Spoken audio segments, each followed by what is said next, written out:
Hi everyone, hope you are doing well. I want to give you an acrylic paint demonstration. First thing you do is you set the table with everything from this materials list. So you have clean, clear water that you would transfer out very frequently. A palette, we're going to use the little patty papers in the studio. We're not going to use the plastic palettes in the studio. Notice they say glaze only because these get really messy. You never want to mix glaze materials with acrylic paint materials because acrylic paint materials, they'll melt, they'll ruin your glaze, probably ruin your project, okay? Sponge, brushes, acrylic paint, you protect the surface. So many times I walk around the room and the tables aren't being protected. You leave and there's paint on the table. Please protect the tables.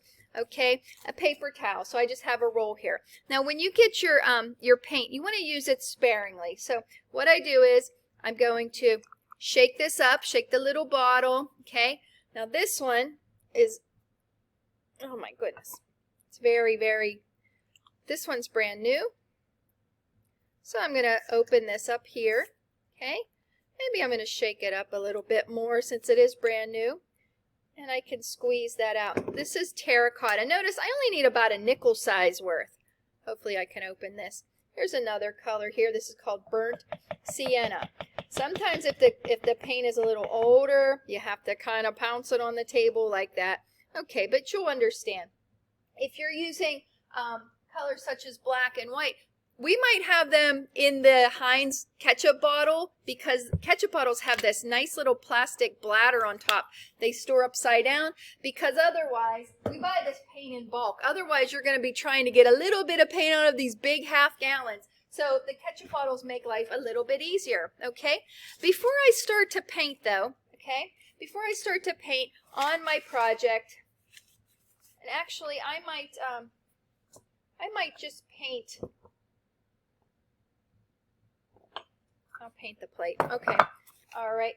I'm going to use this concoction. It's called base coat. Basically all it is, it's either black or white acrylic paint mixed with about a third amount of water. And what that does is that seals up the surface of your ceramics, okay? So what I have to do is when I'm base coating, I don't use a glaze brush. I'm going to use just a regular studio brush. I want to mix it up, all right?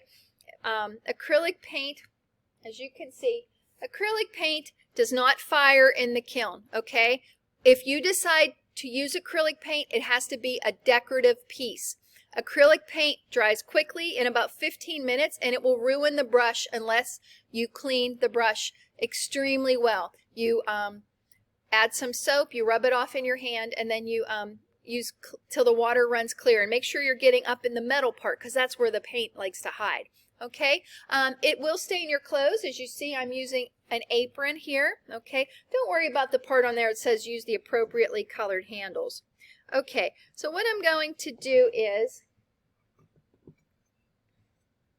all right, I'm going to use the back here. I'm going to base coat my entire project using this white base coat. Now, because my palette, I might want to do light colors, so I'm going to use a white base coat. If my palette is, let's say, purples and blues and greens, I might go for a black base coat.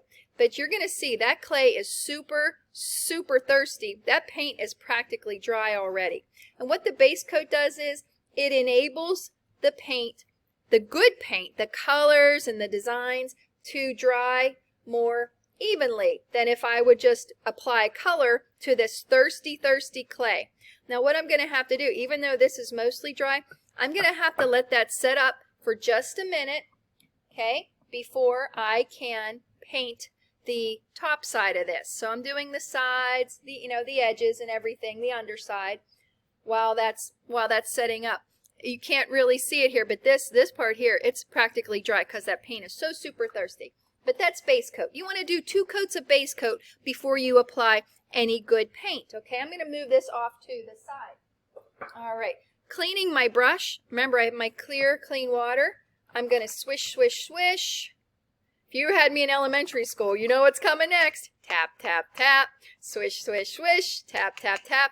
Okay, and I visually check it. There may be a little bit of paint here next to the metal part, but I'm going to just rub that in there really nicely, squeeze it out. I can always give it a flick if it's a pointed brush, and that will come back. But notice my water, it got cloudy already. Okay, that's good. Okay, let's talk about some acrylic painting techniques. You probably want to apply a solid color to your project. Okay, now this it's dry. All right, but there's a variety of brushes you can use. All right, we have our Japanese hake brushes. Okay, this is more for your decorative work.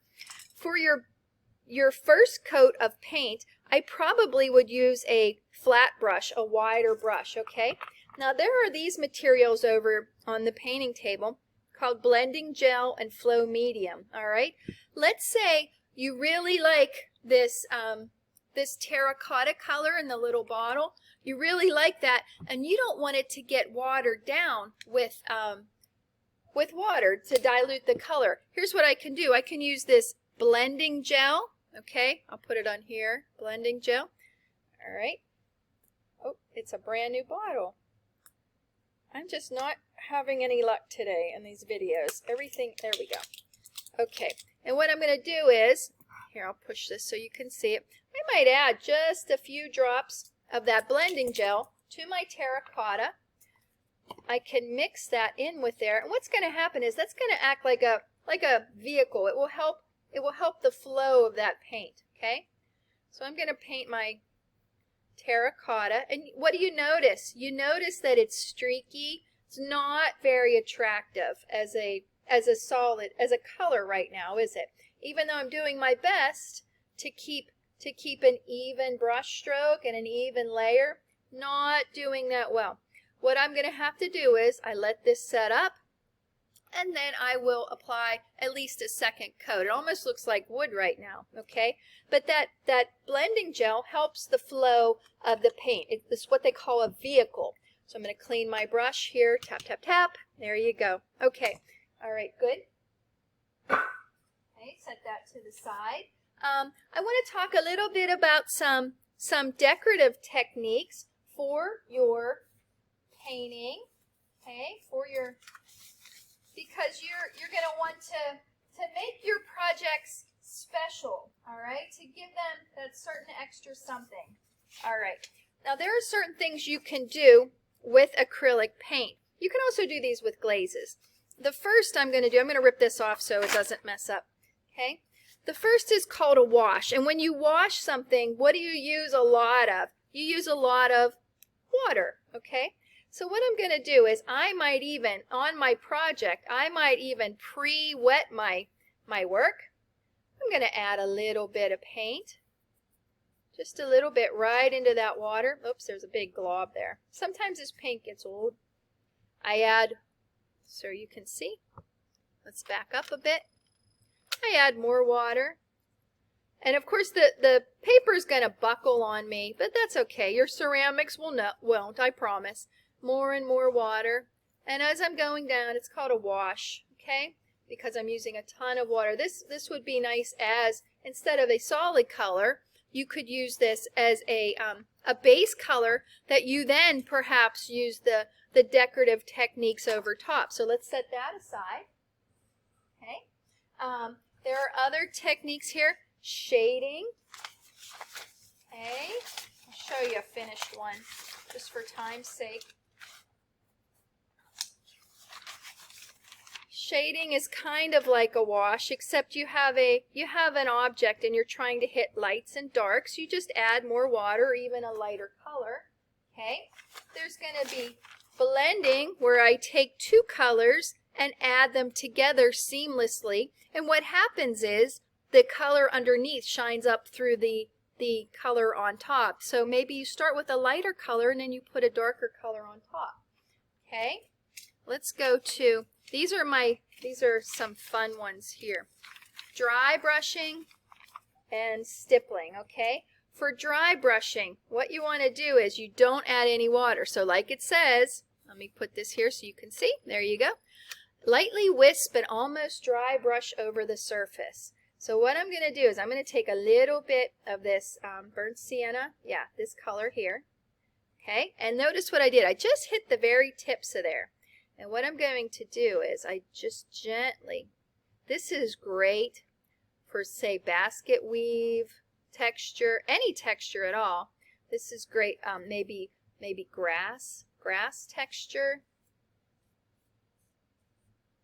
You can get some really great effects with absolutely no water. And of course, the more pressure you apply, the darker your dry brushes. Maybe for waves, something like that. Not nice. Okay, how about stippling? Stippling is, I can use the same brush, same color, but it's a different motion, okay?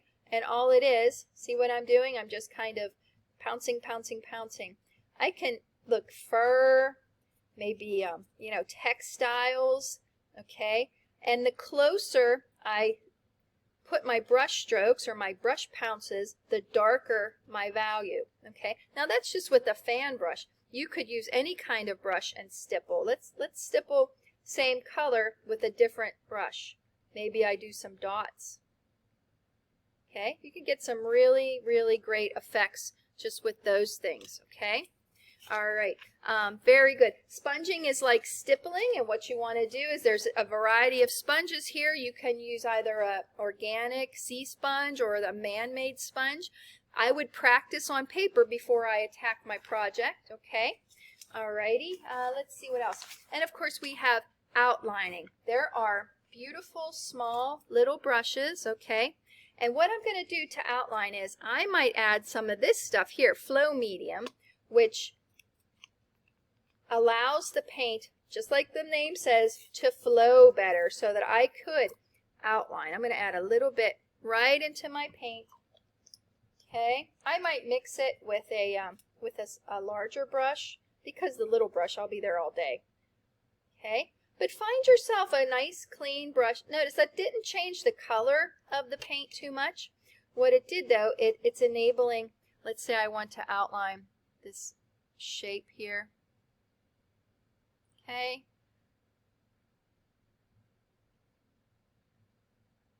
This enables that paint to flow. All right, so you have your base coat. I want to draw your attention to one thing here. Notice it's hard to see on here, but this is Palmer, and this says terracotta. Deco Art terracotta. Same name of the color, but very different colors. This one is a lot different. And if you're mixing color and you want to be precise, you have to pay attention to which company you're using, okay? So basically, let me bring my plate back. This is practically dry here, okay? What I'm going to do, let's put another coat of this stuff on. And I might go opposite. And this would be after I put 2 coats of base coat on, okay? Let's mix a little bit. You might even mix right on the plate here. Just have fun with the paint. You really can't go wrong. What's the worst thing that can happen, kiddos? You have to paint over something, okay? All right, so that's, basic painting. It's really nice when you mix colors, when you add a little complexity to your surface treatments, when you're using acrylic paint. So you might do things like the stippling, the dry brush, the sponging, things like that, okay? All righty, that's going to do it for now. I showed you how to clean your brush, all right? Perfect. I think I have everything. Let's go over this really quickly. 1 second. Sponging, stippling, solid fade, dry brushing, wash, and detailing. Yeah, okay. All this will be, of course, on the Google Classroom. You can always practice on paper. Okay, that's all I have for now. Thank you so much. Bye.